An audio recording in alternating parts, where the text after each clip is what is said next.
Hey guys, in this video I'm going to teach you the fastest way to get to $1,000 a day, and that's building a YouTube advertising agency.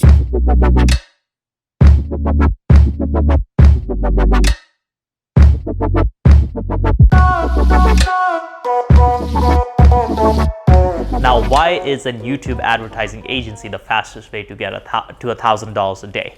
Well, reason number one is you don't need any cash to start with an advertising agency, so it's a very easy way to get started.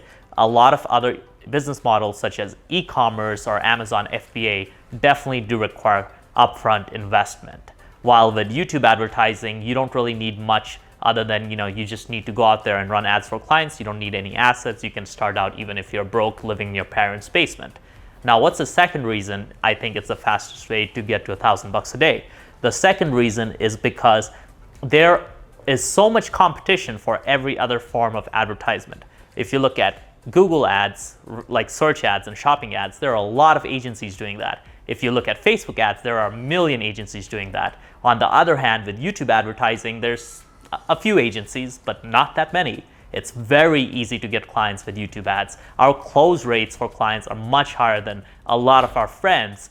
For one example, one of my friends, he showed me his calendar. It was just filled with sales calls, and he was telling me he was having trouble closing clients. While with us, it's a lot easier to close clients because there's not that many YouTube advertising agencies. They don't have 20 options. They have maybe a few options, and they end up going with the one they like the most. The other thing is that YouTube is a fresher platform, so there's a lot less competition. So oftentimes you can get some really great results for your clients and then stand out by having some great case studies.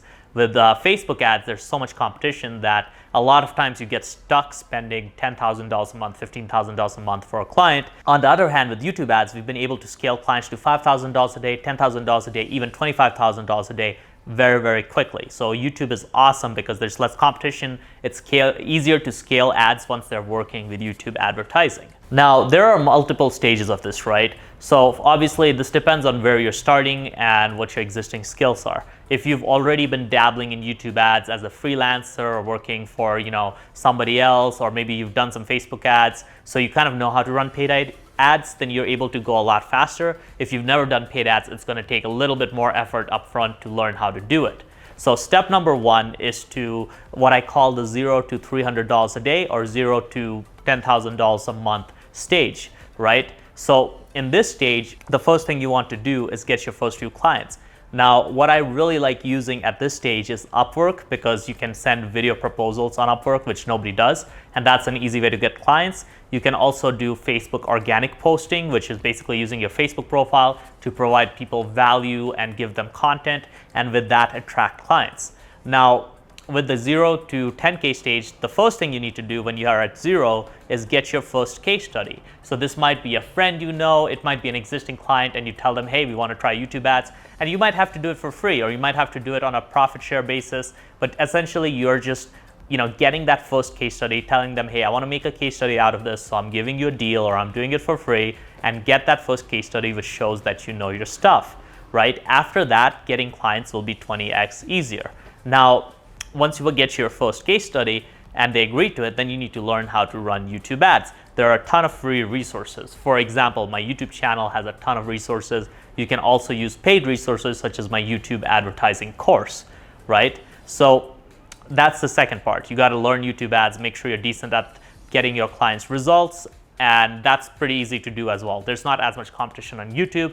Once you figure it out, you'll do really well. Now, at this stage, right, once you do get your first few clients after, basically through outreaching to people, getting your first case study and so on, then you just focus on scaling up to 10K a month by improving your pricing, charging more money, as well as making sure you charge at a fixed rate and monthly retainers. When you're starting out, right, like at the absolute first point, you might be able to charge hourly, but you want to switch over to fixed pricing as soon as possible, because fixed pricing results in better overall ROI for you. With fixed pricing, you just are able to make more money.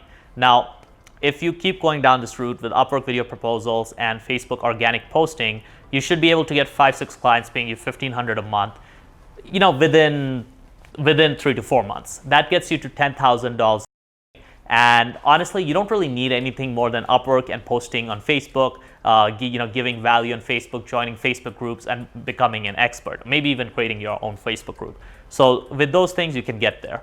Now, the second stage is going from 300 a day to 1,000 a day. 1,000 a day is when you've got a real established business, right? When you're doing around $30,000 a month, and to get to that, you're actually going to need to hire. Now, the first hire I suggest, which should be actually earlier on when you need it, is a VA to take care of all the low-level tasks, right? So VA to basically help you with, organizing things, a virtual assistant to perhaps help you with setting, sending invoices, proposals, doing manual tasks. And you should get that VA anywhere between like $3,000 a month to $4,000 a month. Somebody who's like, $10 an hour and works part-time for you. But at the $10,000 a month mark, that's when you should hire your first media buyer. At that point, you're probably going to be pretty good at running ads, and you need to bring on somebody to help you with the work. So that's where you got to hire somebody who is basically going to be your first media buyer. And your first media buyer, you don't need the world's biggest expert. You need somebody who's good enough and can follow instructions. They will be a junior media buyer. They'll follow your instructions, work super closely with you. So what this allows you to do is it frees up maybe 50 to 70% of your time. So you're still doing the high-level client strategy, but this junior media buyer is doing all the lower-level stuff. This allows you to take on more clients, spend more time on marketing and lead generation. At this point, at $10,000 a month, you want to significantly increase your monthly retainers. If previously you were charging $2,000 a month as your minimum retainer, then you want to increase that minimum retainer to $3,000 to $3,500, maybe $4,000 a month. You want to increase those prices, so now you're getting actually paid more for the same work. You also want to keep getting testimonials from the clients that are, getting good results. And with that, you should be able to get to a point where you're doing pretty well with your agency. Okay, so now let's say you've hired your first junior media buyer. They're taking a lot of work off you. You've increased your retainers. You're earning more from that. The next thing you should do is start creating some standard operating procedures for how your company's run. It could be even some stuff like, okay, we have a weekly meeting at this time with the whole team. We have a daily huddle at this time. Every week, at the end of the week, you have to write a summary of all the communication you had with a client, or this is the spreadsheet we use to track results for clients. You basically are implementing organization and standard ways of doing things into your company. This is very important to do it at this stage because that allows you to kind of scale without breaking, right? Like if you just scale and you just bring on people and they don't have a process to follow, things are just going to fall apart. You may also have to make sure you have a good setup for using your project management software. We use Basecamp, but other agencies use different tools. People use Asana, people use Slack. So essentially, you kind of figure out what works for you and try that different project management softwares out, right? As you scale, this is either the point where if your Facebook organic posting and Upwork stuff is still working really well, you don't need to get new lead gen forms. However, if they're not working, this is where you should start looking into things such as, doing content marketing, like creating videos like this video I'm creating right now, perhaps doing a paid advertising funnel for yourself, or even doing things like becoming an expert in other people's groups. So reaching out to group owners and asking them, hey, can I do a training for your group? And they say yes. Then you make a training for their group, post it in there, and you get some clients from that. So at this point, this is where you start expanding out your lead gen and making it more systemized and just giving you more options for getting leads into the funnel. Now, if you are getting leads into the funnel, you want to be focusing on the SOPs. The other thing is also starting to build out a proper hiring system, because I think by the time you get closer to $25,000-$30,000 a month, you may need to hire another media buyer, right? You may also need to, at that point, around $30K a month, is look into account management.